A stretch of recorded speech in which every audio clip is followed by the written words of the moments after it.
Dios te salve María, llena eres de gracia, el Señor es contigo. Bendita tú eres entre todas las mujeres, y bendito es el fruto de tu vientre Jesús. Santa María, Madre de Dios, ruega por nosotros pecadores, ahora y en la hora de nuestra muerte. Amén. San José, ruega por nosotros. Hermanos, en este video vamos a subrayar algunos aspectos sobre la pobreza, tema que no es fácil cuando bajamos a las concreciones, pero al menos apuntaremos algunas ideas, algunas sugerencias que nos pueden ayudar a todos. Cuando abrimos la Biblia, nos encontramos, por ejemplo, con que Dios elige al que llama el más pequeño de todos, a Israel. Encontramos en el libro del Deuteronomio, en el capítulo 7, versículo 7. Es decir, ya desde los inicios de la revelación nos encontramos una predilección de parte de Dios por aquellos que son los pequeños, el pueblo más pequeño. Es obvio también que en toda la revelación va apareciendo personas como Sara, como Rebeca, Raquel, que nos están hablando también de otro tipo de pobreza, la pobreza de la esterilidad.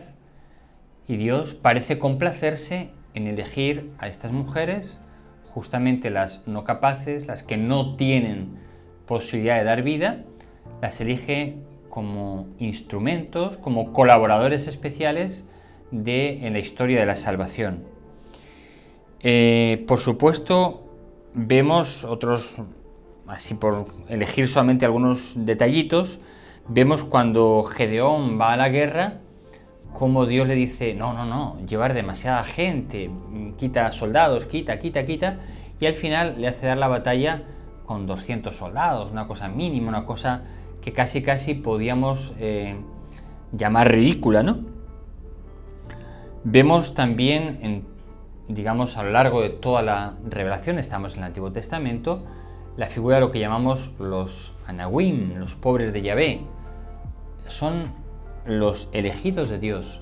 Los Anahuim son aquellos que, o bien porque experimentan su pobreza, tipo esterilidad, o bien porque experimentan su pobreza porque no tienen recursos económicos, o bien porque experimentan la pobreza de la enfermedad, la fragilidad de cualquier manera. Son aquellos que, experimentando esas pobrezas, han puesto su confianza en el Señor.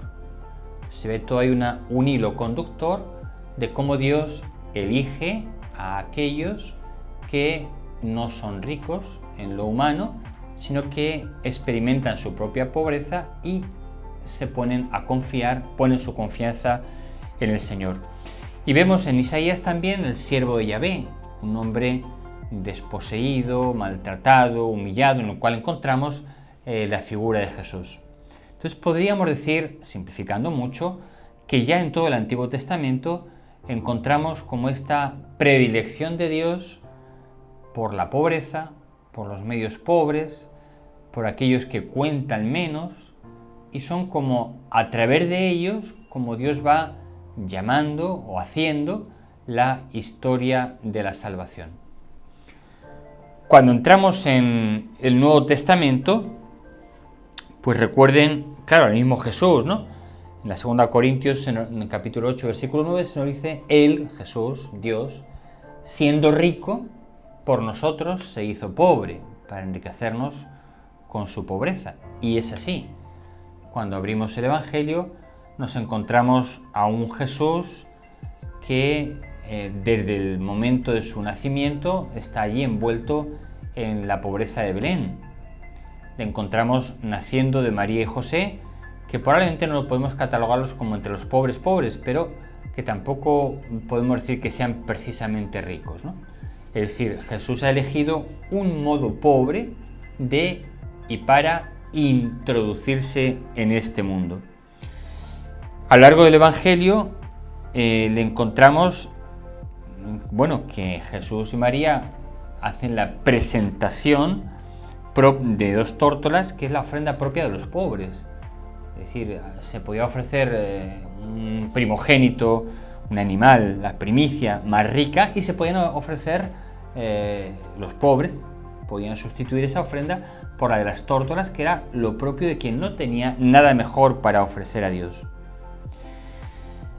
La carta a los Filipenses nos recuerda cómo se vació, se despojó, se abajó, y le encontramos en todo el Evangelio también rodeado de pobres.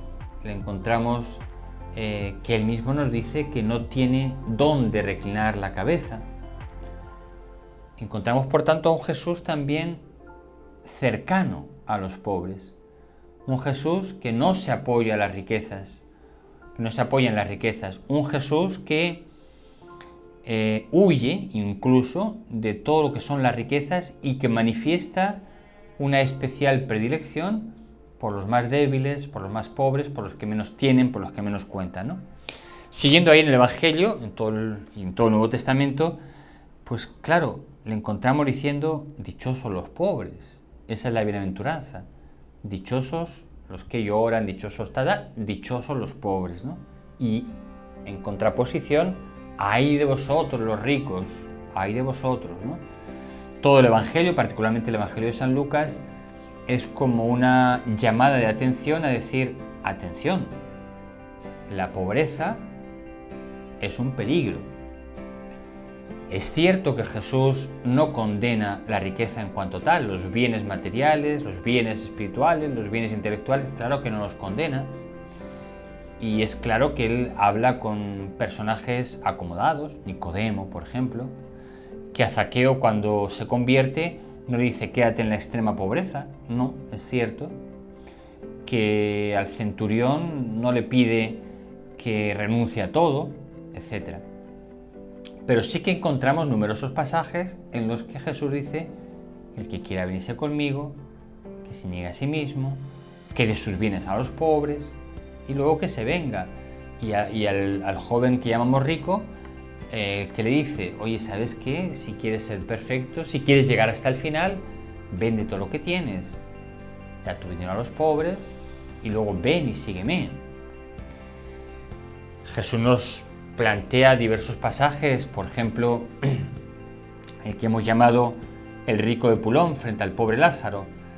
Jesús viene a decir: bueno, Epulón no aparece como un ejemplo de pecador público, y sin embargo Jesús dice: se fue al infierno, y cuando estaba en el infierno le dice: oye, padre Abraham, dile a Lázaro que por favor venga a ayudarme, etc., ¿no? ¿Qué mal había cometido este rico al que hemos llamado Epulón? No parece que hubiese cometido males, grandes pecados. No aparece como un adúltero, no aparece como un transgresor de la ley, no aparece como un hombre que no fuera piadoso. Simplemente acumuló bienes e ignoró al pobre que estaba a la puerta de su casa. Y Jesús dice: este hombre se fue al infierno. Por ejemplo, en la carta de Santiago, capítulo 2, versículo 5, nos recuerda esto: Dios ha elegido a los pobres para enriquecerlos en la fe. Dios ha elegido a los pobres para enriquecerlos en la fe. Y recuerda también el apóstol Santiago, llama la atención a aquellos a los que va dirigida la carta: y si va un rico a la asamblea litúrgica, lo haces pasar delante, y en cambio al pobre lo dejas ahí en la última banca sin hacerle caso. Tiene que ser al revés. Dios ha elegido a los pobres para enriquecerlos a ellos prioritariamente en la fe. O San Pablo, en la primera a los Corintios, miren su asamblea, en ella no hay grandes personajes, no hay ricos, no hay potentados, no hay sabios. Al revés, Dios ha escogido lo que no cuenta, lo pobre de este mundo, lo plebeyo de este mundo, lo que no es, lo ha elegido Dios para salvar a este mundo, para confundir a este mundo. Es decir, hablando así muy en líneas generales, tenemos que decir que en la revelación, toda ella, se nota, aparece como un rasgo, la predilección de Dios por los pobres, por los signos pobres, por la pobreza, por desarrollar la salvación en medio de la pobreza. Y aparece en cambio la riqueza, ciertamente no como algo, podríamos decir, satanizado, la riqueza en sí, pero sí que aparece como algo que puede constituirse en un peligro serio para alcanzar la salvación. Jesús, si alaba a alguien, es a los pobres, y advierte en cambio a los ricos que tengan cuidado, porque el camino de la riqueza puede ser un camino que lleve fácilmente a la condenación, mientras que el camino de la pobreza, entendiendo por pobreza no solo la ausencia de bienes, sino esa pobreza que nos lleva a la confianza puesta en Dios, pues bien, el camino de la pobreza es lo que Jesús viene a decirnos: este es el camino más fácil para alcanzar el reino de los cielos. ¿Qué valores podemos rescatar de la pobreza evangélica?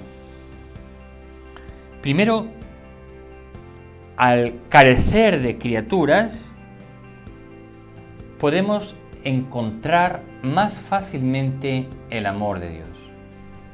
Si nuestro corazón está muy lleno de cosas, muy lleno de criaturas, muy lleno de conocimientos, muy lleno de apoyos de este mundo, evidentemente es más difícil que Dios se constituya en nuestro tesoro. Pongamos un ejemplo. Imagínese un niño a quien sus papás le regalaron unos juguetes preciosos, y el niño está en el suelo jugando con ellos, entretenidísimo, pasándolo muy bien, absorto en sus juguetes. Llegan su padre y su madre y quieren darle un abrazo, cosa que es obviamente mucho más valiosa que los juguetes y que expresa mucho más el amor del papá y la mamá por ese niño que los juguetes con los que en ese momento está embelesado. Ahora bien, ese niño está tan fascinado con los juguetes que difícilmente va a dejarlos para abrazarse con papá y mamá. Por el contrario, un niño que no tiene nada, o apenas nada, en cuanto ve aparecer a su padre o a su madre, se abalanza hacia ellos, se abraza a ellos y experimenta el cariño maternal y paternal de sus padres. En cambio, el otro habrá que arrancarle a la fuerza sus cosas para que pueda decir: aquí están mis papás que me quieren dar un abrazo, y este abrazo vale muchísimo más que todos los juguetes que en este momento estoy disfrutando. He aquí un valor de la pobreza evangélica. Si yo tengo muchas cosas, si yo tengo muchos bienes criaturales, muchos bienes de este mundo, ¿levantaré fácilmente mi mirada hacia Dios para decir: solo tú me bastas? ¿Tú eres mi gran tesoro?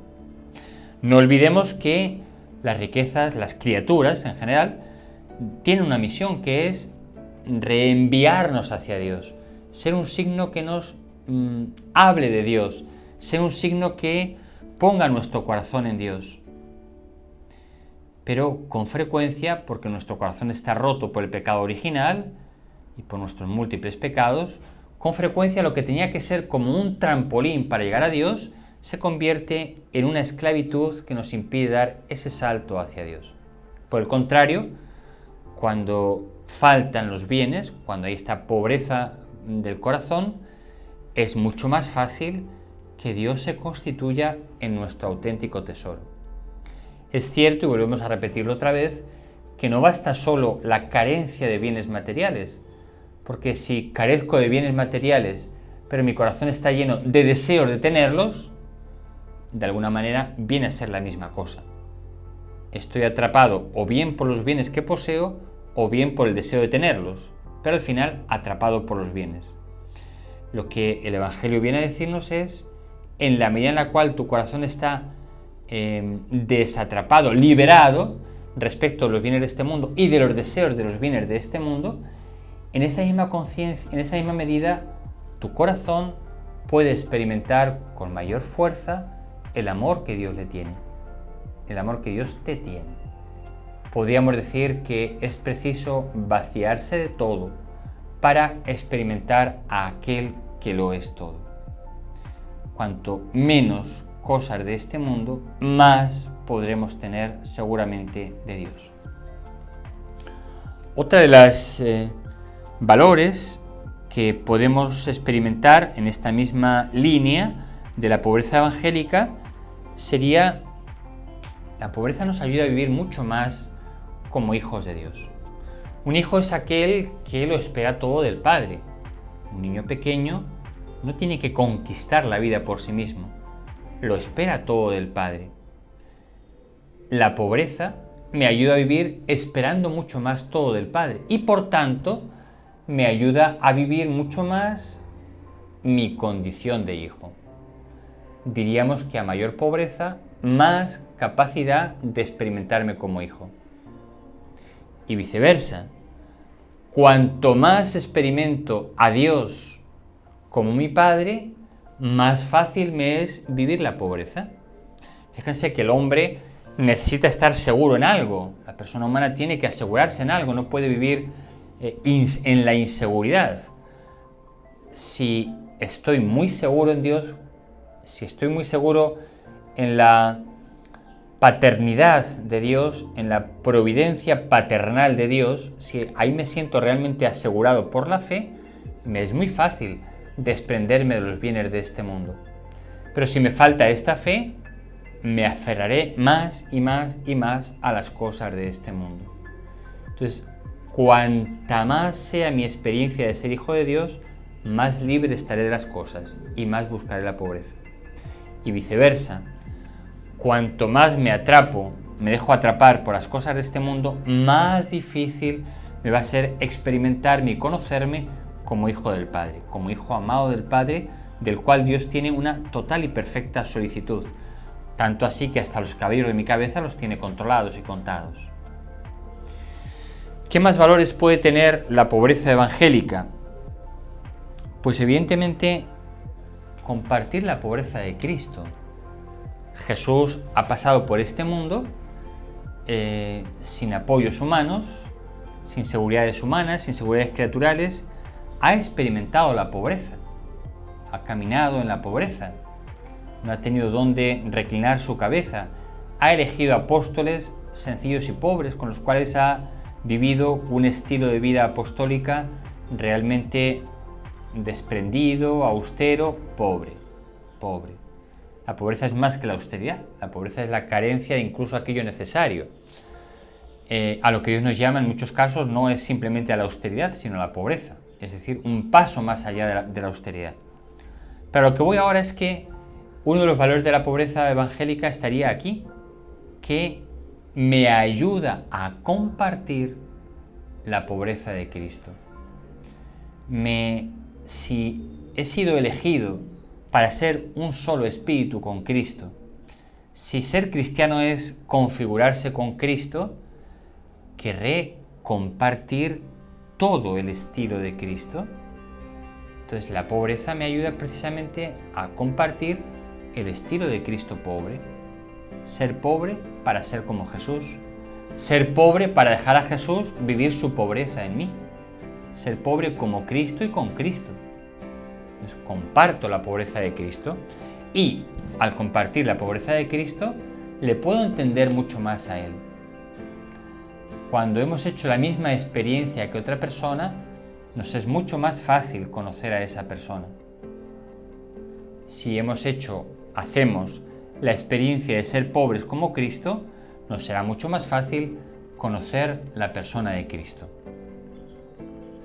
Que dicho sea de paso, Jesús pudo ser tan pobre porque obviamente se experimentaba permanentemente como el Hijo infinitamente amado. Tú eres mi Hijo, tú eres el amado. Jesús ha vivido toda su vida terrena con esa experiencia fortísima en su corazón humano. Yo soy el amado del Padre, y porque se sabía así, sostenido por el amor del Padre, por eso podía vivir una vida realmente de pobreza. Otra de los valores evangélicos de la pobreza sería evidentemente el amor a los pobres. Si todos somos hermanos, o estamos llamados a serlos, hay una cierta fraternidad universal por el hecho de ser creados, y hay una fraternidad real que es la que se consigue a través del bautismo en Cristo. Pues bien, si todos tenemos o participamos de esta fraternidad creatural y estamos llamados a participar de esta fraternidad sobrenatural, evidentemente, ¿cómo puedo decir que amo a mis hermanos, que soy hermano de mis hermanos, y no comparto con ellos su pobreza? ¿Cómo voy a ver hermanos que son pobres y yo voy a vivir instalado en mi comodidad? Difícilmente podemos decir que hay amor fraterno si no ayudamos a nuestros hermanos necesitados. Pues pobres, ¿por qué? Por amor a aquellos hermanos que son mucho más pobres que nosotros. El amor al hermano que pasa hambre real, el amor al hermano que no tiene medicinas para tratar una enfermedad realmente, y así sucesivamente. Entonces, ¿por qué ser pobre? Por amor al hermano pobre, para que de verdad, o porque de verdad esta tendencia que hay en mí a reconocer en el otro a mi hermano, pues lógicamente me llevará a compartir con él mis cosas.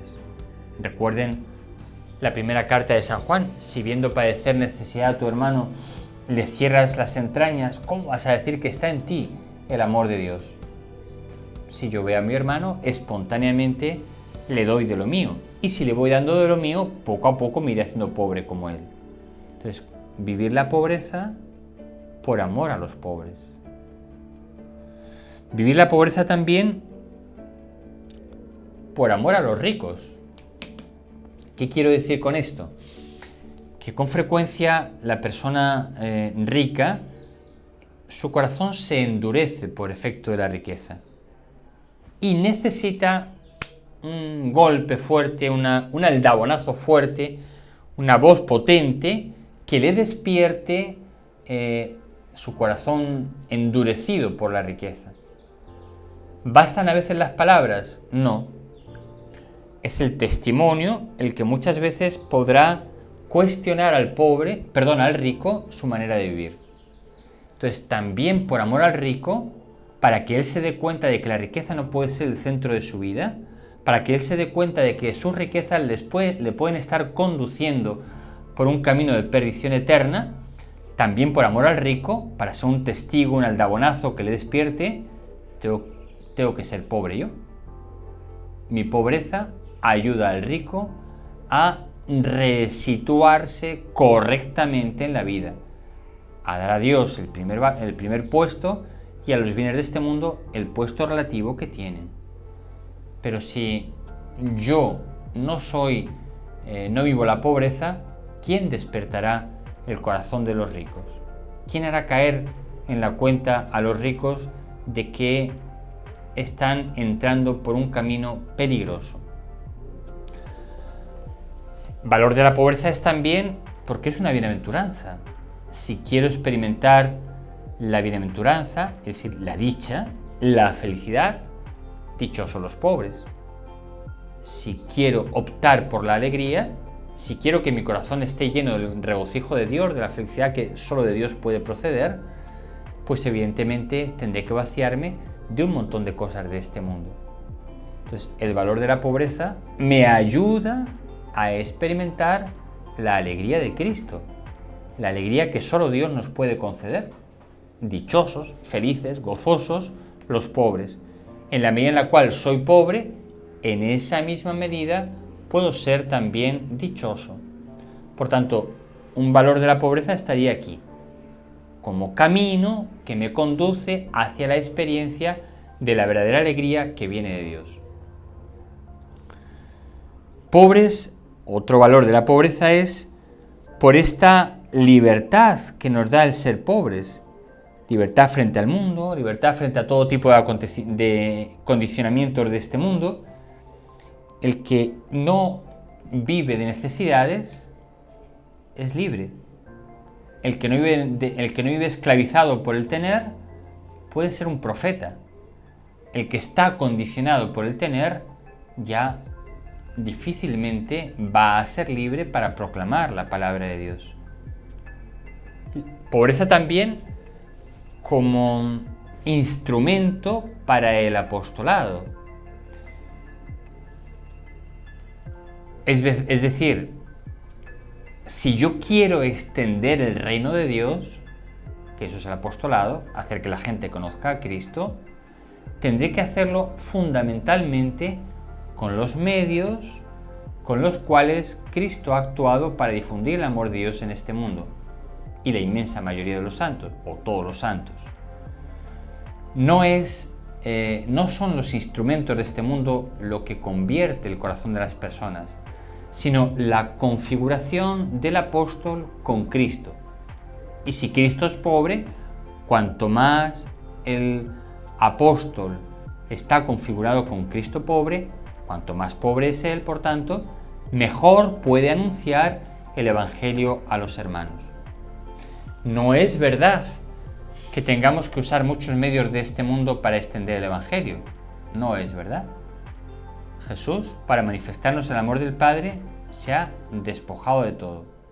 La Iglesia debe recorrer ese camino de despojamiento justamente para poder anunciar mejor el amor de Dios, para poder transmitir mejor la revelación de Dios a los hombres. Es cierto que ha habido santos que han usado medios de este mundo. Habrá que ver cuándo hay que usarlos y cuándo no hay que usarlos. Pero incluso aquellos santos, por ejemplo, el padre Kolbe tenía unos medios enormes, el padre Alberione, medios de comunicación enormes, valiosísimos, pero ellos en su persona eran enormemente pobres. Habrá que discernir. ¿Dios quiere que use medios valiosos para el apostolado? Pongámoslos. Porque no se trata de un pauperismo a ultranza. Se trata de configurarnos con Cristo pobre, y si Jesús en un momento concreto quiere que usemos bienes de este mundo, incluso medios importantes de este mundo, para anunciar el Evangelio, con libertad de corazón se usan. Pero nuestro corazón siempre ha de permanecer pobre, es decir, dependiente de Dios. Y nuestra persona, generalmente, siempre tendrá que tener una vida realmente pobre, incluso en lo material. Pobreza también para ser libres frente al maligno, ¿no? El maligno nos ataca a través de las cosas visibles, a través de las cosas de este mundo. Pero si no tengo nada, ¿qué instrumentos va a usar el maligno? Sí, ciertamente mi imaginación, mis ideas. Es decir, solamente cuando estamos en el ámbito de la fe es cuando el maligno ya no puede entrar. Pero ¿cuántos problemas se crean aquellos que, movidos por la avaricia, viven deseando cosas de este mundo? Y cuán fáciles son para la tentación aquellos que tienen apegado su corazón a las riquezas de este mundo. Qué fácil es hacer caer a una persona que vive atrapada por los deseos de este mundo. La avaricia es la raíz de todos los males, nos recuerda la palabra de Dios. La avaricia es la raíz de todos los males. Por tanto, la pobreza es el mejor antídoto contra la raíz de todos los males. Cuanto más deseos tengo de tener, más fácil soy para ser tentado. Cuanto más mi corazón está libre de las cosas de este mundo, más difícilmente podré caer en ningún tipo de tentación.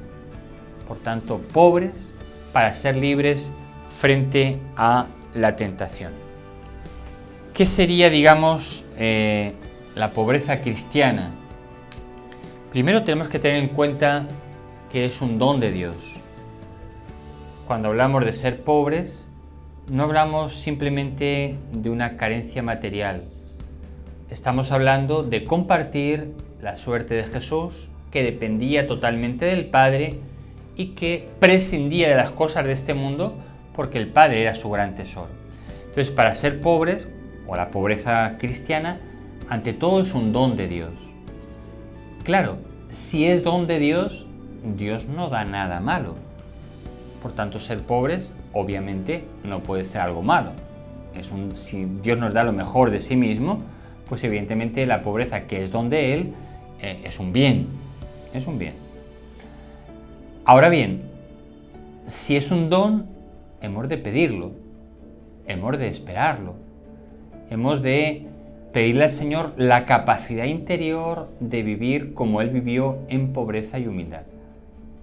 En segundo lugar, es un misterio. Al hombre carnal que somos todos, le crucifica esta bienaventuranza, dichosos los pobres. El hombre carnal que todos llevamos dentro ese sabio griego que diría la primera carta a los Corintios, o ese judío que también llevamos dentro, esa locura y esa necedad que es la cruz de Cristo, también se hace presente en la pobreza. Es decir, el primero que se desconcierta con la pobreza soy yo, que tengo dentro de mí todavía esa racionalidad, esa carnalidad, esa tendencia a vivir según el hombre carnal, no según el hombre espiritual. Entonces, el don de la pobreza es en verdad un misterio para el hombre natural, para el hombre caído. No existe el hombre natural, existe el hombre caído. Pues para este hombre caído, la pobreza es un misterio. Y es un misterio que con frecuencia le escandaliza. Le escandaliza.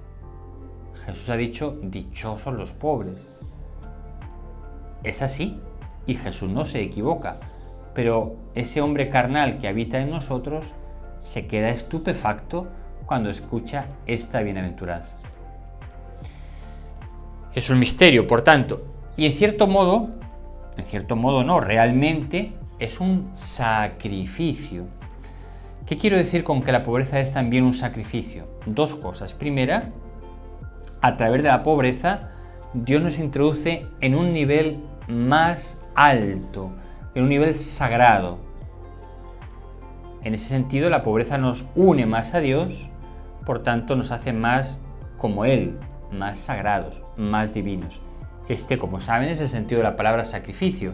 Sacrificio no mira sobre todo a la renuncia, al dolor, al malestar que nos produce perder algo, sino que la palabra sacrificio mira sobre todo a ese hacer algo sagrado. Mediante la pobreza entramos en la esfera de Dios y en ese sentido es un sacrificio. La pobreza nos hace pertenecer más a Dios. La pobreza es una vía que nos abre hacia que nuestro corazón sea totalmente del Señor. Y es un sacrificio también ciertamente en el sentido de que nos puede doler. Es la parte, digamos, negativa de la palabra sacrificio. La parte positiva es, soy introducido en el nivel de lo sagrado. La parte negativa es, al ser introducido ahí, algo en mí se pierde. Tengo que vivir de una manera más crucificada. Por tanto, eso me duele. Bien, también en ese sentido podemos decir que la pobreza es un sacrificio. Pero en todo caso, don, misterio, sacrificio, la pobreza es un camino para una más perfecta configuración con Cristo. Y esto es para todos.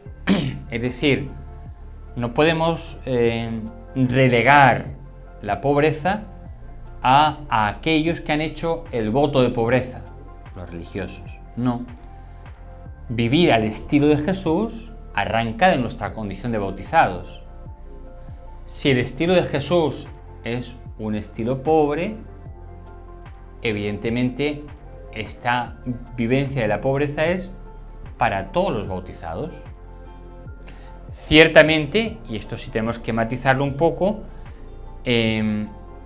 cada uno ha de vivirlo según la vocación específica a la cual Dios le está llamando. No tendrá que vivir igual la pobreza un cartujo que vive en soledad que un padre de familia que tiene 8 hijos para mantener. Son modos diferentes de pobreza, pero el bautismo a ambos, el cartujo y el hombre casado, el bautismo les impulsará hacia una más perfecta configuración con Cristo. Sabiendo lo que decíamos antes, que la pobreza es un paso más allá de la simple austeridad. No es simplemente que usamos los bienes de este mundo con austeridad. Eso lo podría hacer cualquier persona de buena voluntad. Un estoico proclamaba como valor humano la austeridad de vida. El cristiano da un paso más y dice, austeridad sí, pobreza también. porque estamos llamados a configurarnos con Cristo pobre. ¿Qué medida de pobreza? Ahí sí que hay que pedirle al Señor el don de discernimiento para ver exactamente cuál es la medida de la pobreza que Dios quiere para cada uno de nosotros. Hay que pedir ahí el don de discernimiento. Pero siempre sabiendo que en caso de duda hemos de inclinarnos por vivir más pobremente. Porque la carne nos tiende a hacernos vivir de una manera más acomodada. Entonces, en caso de duda, vivamos más pobremente. Porque, insisto, la carnalidad que hay en nosotros normalmente va como a rechazar esta vivencia de la pobreza. En caso de duda, más pobreza. Y en todo caso, siempre ponernos a la luz del Señor y decir: Dios mío, ¿cómo quieres que vivamos la pobreza? Y esto, sabiendo no solamente que la carne nos hace tender hacia una comodidad, hacia una adquisición de bienes, sino también sabiendo que estamos en una sociedad que valora totalmente en exceso la riqueza. Estamos en una sociedad que estimula de una manera verdaderamente desproporcionada el afán por tener más. Es más, una sociedad que nos ha inoculado aquí un virus según el cual la pobreza es mala. Es decir, una sociedad que piensa de una manera totalmente contraria a como piensa el Evangelio. Y entonces leemos el Evangelio ya con esta ceguera inicial. Hemos de tener una vida austera, sí, tal vez, pero sobre todo una vida cómoda, no puede faltarme de nada, tengo que dar a mis hijos una buena profesión, unos buenos estudios universitarios, tengo que tomarme unas buenas vacaciones, tengo que estar asegurado en un buen seguro, etcétera, etcétera, etcétera. Claro, partimos de esos presupuestos y entonces cuando leemos dichosos los pobres, como que bloqueamos ya esa bienaventuranza. No somos capaces de dejar que la palabra de Dios cuestione todos los criterios y todas las actitudes que de alguna manera ya están enraizadas en nuestro corazón y que de alguna manera ya han endurecido nuestro corazón. Bien, y junto a la pobreza, evidentemente, la limosna es una actitud que no es solamente propia de Cuaresma. La Cuaresma es como un entrenamiento para que vivamos habitualmente en esta actitud de limosna. Limosna que quiere decir ver a mi hermano necesitado y ayudarle a la medida de su necesidad. La virtud cristiana de la caridad con los pobres no pasa por simplemente dar aquello que me sobra, eso por descontado. Pero hay un siguiente paso que es: ¿no tengo que dar también de aquello que me parece necesario? ¿No se mide para mí lo que es superfluo según la necesidad del hermano? ¿No empieza a ser superfluo para mí aquello que mi hermano necesita? Y es más, no estoy llamado a dar solamente. No hay un paso más que es asumir también el sufrimiento, la carencia del hermano más pobre. La limosna nos impulsa en todo ese camino. Es verdad, insisto, que hay que hacer un discernimiento y que la pobreza de un laico no será igual que la de un religioso, ciertamente, pero sí que todos hemos de avanzar en una pobreza mucho más evangélica. Y un último punto que diría yo es que los pobres sean también los primeros en nuestra caridad, en nuestro acercamiento. Quiero decir, la Iglesia y cada uno de los miembros de la Iglesia estamos llamados a amar preferencialmente a los más pobres, a ponernos a ellos en el primer lugar de nuestro corazón y en el primer lugar de nuestras comunidades familiares, en el primer lugar de nuestras comunidades eclesiales. Jesús ha querido identificarse especialmente con el que más sufre, con el más pobre, con el más abandonado. Entonces Entonces, un cristiano se acerca al pobre no por razones ideológicas, una opción preferencial importante, qué sé yo, por los pobres. El cristiano se acerca al pobre porque tiene fe. Se acerca preferencialmente al más pobre porque tiene fe y cree en la palabra de Jesús, que le ha dicho: estoy en el preso, estoy en el enfermo, estoy en el que pasa hambre, en el que tiene sed. Entonces me acerco al pobre porque en él descubro especialmente a Cristo. Y como ser cristiano es hacernos uno con Cristo, igual que el cristiano tiene hambre de Eucaristía para configurarse con Cristo, que está especialmente presente en la Eucaristía, tiene hambre de acercarse al pobre porque en él descubre como un sacramento de la presencia viva de Cristo. Me uno al pobre, me acerco al pobre, sí, para ayudarlo a que resuelva sus carencias materiales, sus carencias afectivas, intelectuales. Pero antes que todo eso, me acerco al pobre para unirme a Cristo en cada pobre.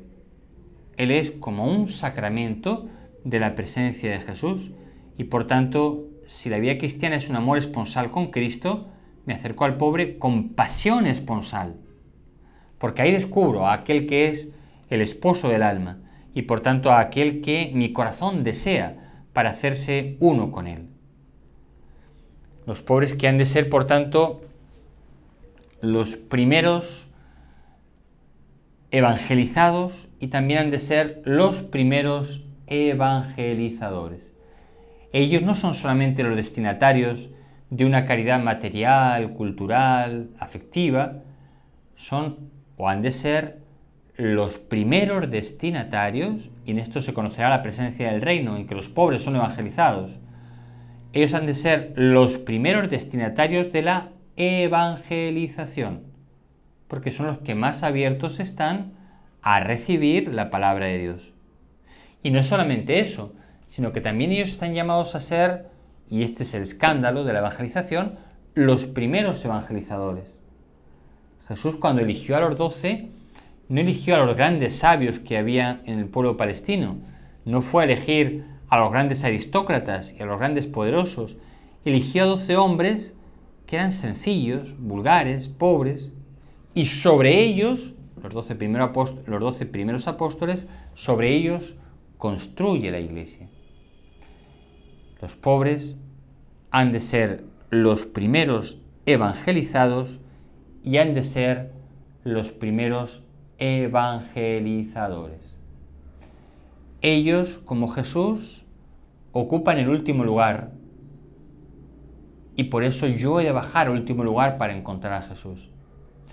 Ellos, ocupando el último lugar, recuerden el himno de los filipenses, se abajó, se despojó y así se hizo revelación de Dios. Los pobres ya están abajados, humillados, despreciados. Ese es el lugar de la revelación. Si Dios se ha hecho pobre para decirnos quién es Él, cómo es Él, evidentemente hoy también, a través de los pobres, es como nos sigue diciendo de una manera especialmente elocuente quién es Él y cómo es Él. Pues le pedimos al Señor que nos dé esta sintonía con Jesús pobre, le pedimos que le dejemos a Cristo pobre habitar en nosotros, comunicarnos su vida pobre. Le pedimos a Cristo pobre que nos lleve a apoyarnos en solo el Padre, porque este es el pobre, el que lo espera todo del Padre. Y le pedimos a Cristo pobre que nos haga creer que los pobres de este mundo están llamados a ser los primeros evangelizados y los primeros evangelizadores. Gloria al Padre, y al Hijo, y al Espíritu Santo. Amén.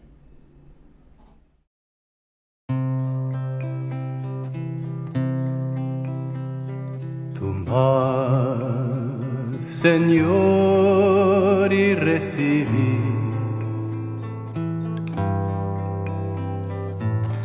toda mi libertad,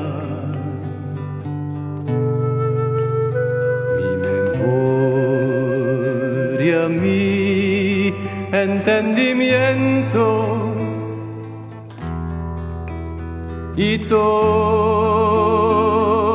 mi voluntad, todo mi haber y mi poseer, vos me lo diste. A vos, Señor, lo torno, todo es vuestro, todo es vuestro.